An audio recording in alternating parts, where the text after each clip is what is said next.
Gavin Newsom is rebranding the rebrand. First, it was, you know, he's liberal, he's down with LGBTQ plus rights, he's blue state governor, he's fighting the right. And then Trump won again. And he was like, maybe I'll start a podcast and invite a bunch of right-wing ghouls like Stephen Bannon and Charles Kirk and all the other horrible people on, and then literally just bootlick them the entire time, and be like, what can I learn? What can we learn from you? I'm curious. To the point where he got called out by Jane Fonda of all people. And I had to use that video to show my mom, be like, I think Gavin Newsom's kind of losing it. Here, look at Jane Fonda. And my mom was like, oh. And when she saw Jane Fonda call him out and be like, you're collaborating, you know, this is BS. But this week, Gavin Newsom, and, you know, in the last couple of weeks, he's found some footing again. He's warning very powerfully about Trump running for a third term. He's like, this is not a joke. This is where we lose. Our country. He's talking also about the redistricting and seriously going to put forward a measure to redistrict California should Texas, which it seems likely, eventually redistrict to add 5 seats here in response to them taking 5 Democratic seats away. This is going to be put to the ballot, though, Jenny. So, there's some stirrings in California, progressives that are like, this is bad precedent. He insists that, look, this is temporary and we have to fight fire with fire. But of course, Democrats support independent commissions. This should not be partisan, whether you redistrict. Districting should be based on population and also not be gerrymandered to look like, to cut out people of color and Democratic voters and all that. Yeah. And I was like listening to him, and I have this, it's not even love. There's no love, but it's a like, that'll do pig relationship with Gavin Newsom, where I'm like, okay, although Babe was much more lovable, but the point, you know what I mean? It's like, okay. I'll allow it. I'll allow you to fight, and I appreciate it. But I feel like this is how I feel about Gavin Newsom. I think any person who has a considerable amount of privilege and power is not going to be perfect. That's just period.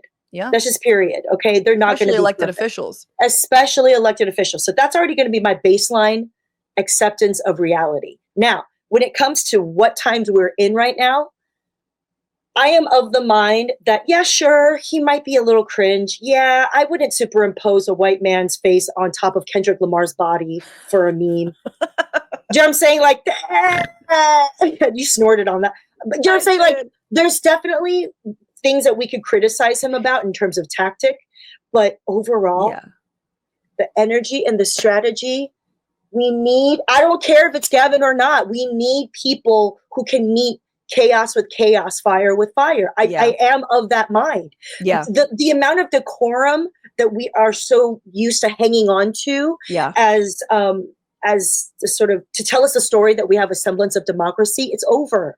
It's over. And it's been over, but it's just, but it's just now much more egregious. So it's hard to deny. And so that's why there's a part of me that's honestly kind of like, let's put this to a proposition. Let's go. Let's redistrict. I definitely think. Do you know what I'm saying? Like, that's why I feel like it's not like he's being undemocratic about it. He's going to ask voters. Yeah, but like there is no high road. There's no when they go high, we go high. You know what I'm saying? Or when they go low, we go high. There is no high road anymore. The road has crumbled, and we are now up in the muck. And we need people who know how to be in the muck. And there are going to be unexpected heroes, quote unquote, like Sandwich Man and, Gavin Newsom. I saw someone just say something like, he's not a hero, but he's a fighter, Yes, like I like that. He's not call him a savior. Like, he's not going to be a savior. Strike that from the record. Yeah. Go with this, the random person on Twitter that I saw. And I think, here's the other aspect of all of this. Before I go to the other aspect, here's the things that he's saying. He was on Pod Save America, and I like, look, Gavin Newsom, like, understands how wildfires work, and that's why I like him. I'm like, he's got such baseline intelligence. But here he is talking about what Harvard and Penn and a bunch of other elite universities have done with the Trump administration, rolling over for them, allowing them to basically put them under some sort of conservatorship for, anti-Semitism or whatever. He doesn't reference anti-Semitism specifically, but here's what he does say about UCLA. You can't work with him. Ask the mayor of DC. No one worked harder to have a relationship with him, and she just had her police force federalized. You only work for him. I'm not going to work for Donald Trump. UCLA is not going to sell their soul like Harvard or Brown or Penn or Columbia. Shame on all of them. We're not. And we're going to fight like hell. So I love hearing that. Like, I think that's fantastic. Also, would love to hear a little hindsight 2020 on the fact that he absolutely called out the police to brutalize protesters on UCLA's campus when they were holding, the whatever it is, occupying. Why am I forgetting the Gaza Solidarity encampments? That was a Gavin Newsom, Karen Bass production. But I'm glad to see that maybe he is backing away from at least being like, oh, sure, sir, we can open up our universities to you. And obviously it doesn't matter that they're UCs and whatnot. But that's what I like to see. And the other thing I like to see, Jenny, and maybe this is just tickles a little lib inside of me, a little corny, maybe a little cringe. You mean just the Sunday farmers market? It's really fun, sometimes to troll, because here's the kind of thing that Gavin Newsom's press office has been tweeting. Yes. All caps. Donald Trump, the lowest polling president in recent history. This is your second to last warning. The next one is the last one. It's got to be in Trump's voice. Stand down now or California will counterstrike legally to destroy your illegal crooked maps in red states. Press conference coming, hosted by America's favorite governor, Gavin Newsom. Final warning, man. You won't like it. Thank you for your attention in this matter. The Latina social media manager who did this, or communications director who did this, I forgot her name, but Camille Zapata. Camille Zapata, hats off to you, because that is incredible writing in the kind of to troll Trump in his own voice. That's what I'm saying. The way that we troll and get back in the psychological warfare and the culture warfare is going to look very different from before, you know? And so some people might emerge like a Patrick Bateman looking ass American Psycho dude.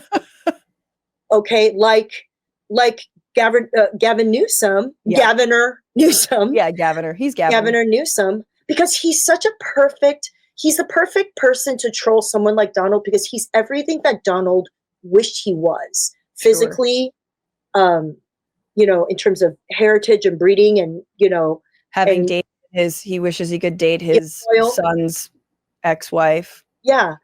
They're all from these elite circles, and who better to troll someone like Trump than someone like Gavin Newsom, who comes from those elite circles, No, it's true. This is the fight. When you see this, many people are saying, Gavin C. Newsom, America's favorite governor, deserve the Nobel Peace Prize. Wow. It points out the absurdity. And this is the kind of that, even Kamala Harris, debating Trump, she laughed in his face, but she didn't go in for the kill. Tim Walz, we know, pulled all the punches with JD Vance when he could have gone in for the kill. The decorum, the reservation of, I'm just going to hit him with the, ideas and facts. And that's where I think in the broader anti-fascist fight, Newsom has a massive role to play. And my political mentor, Max Albaum, who's been on the show, says, look, we're going to have our tent for fighting fascism needs to be big. The problem happens with me, Jenny, is when you see Hakeem Jeffries or Chuck Schumer who don't endorse Zoran Mamdani, who wins not because he's anti-Trump, but because he's got so many ideas. He's visionary. He's likable. He's talking about working class issues and values. He's from an immigrant family where it does all the great things that make him relatable, especially to New Yorkers. And they want to walk away from it. So it's the winning hits you in the face and you're we can't win. And so it's to me, Gavin Newsom, the rubber hits the road with Newsom when he actually is asked what he believes, like what he's going to put forward. Because what he puts forward is like, well, we do need to fund the police and like clean up the homeless encampments in LA. Right. You know, so this is the problem. That is the problem. It's the whole strange bedfellows thing. Yeah. Listen, if you believe that we're going to hell in a handbasket anyway, at least let's do it with some style, and let's also do it while trying something. You know what I'm saying? Like, I feel like it really feels that way. Like, it's not the whole, I don't like to cry like, we don't have to be perfect activists, because there is validity in talking about criticism within ourselves, you know? But when we want a big tent, but Hakeem Jeffries and Schumer out here being like, no, little tent, little. Yeah. For me and Hakeem, and even Lady Bird. Well, not you. In. This is my tent. Me and the Joe Rogan of the left, wherever they are. Yeah, little. No, but that's why Gavin. I feel like Gavin's willing to try different things, and it's like, let him try it. You know, what do we got to lose at this point? You know, no, we exactly, we really don't. Like, and he does have a massive point to make. He tried to be the podcaster of the left or whatever. Right, I know. You know, he thought he could be that guy. He thought he could single-handedly be a Jubilee video when he was a podcaster. He's like, we're going to talk across the lines and find common ground. No. He figured it out. It's trolling. What I love are the AI illustrations of like Hulk Hogan and like other MAGA people touching him like he's a deity, like he's like the son of God. Like an image of ironically, making fun of Trump's AI memes is the only AI I support. 100%. So all I'm saying is we can't let him off the hook for all things, but let the man cook. As they say. No, it's true. It is very true. Let the narcissistic billionaires eat each other up. Yes. Better him than me. Let him eat them up. No, that's very true. And he has a massive point, which is like 2026 could be stolen. Forget about 2028, 2026 in terms of the redistricting, and the idea that we could ever have accurate representation could be gone. So obviously Jenny for Congress. Yang for Congress. What's going on, Frantifa? If you haven't already, subscribe to this channel right now. Hit that button. And also, you can become a patron and support the show every single week. Get access to bonus episodes and exclusive merchandise. Patreon.com/Bitchuation Room. Do it.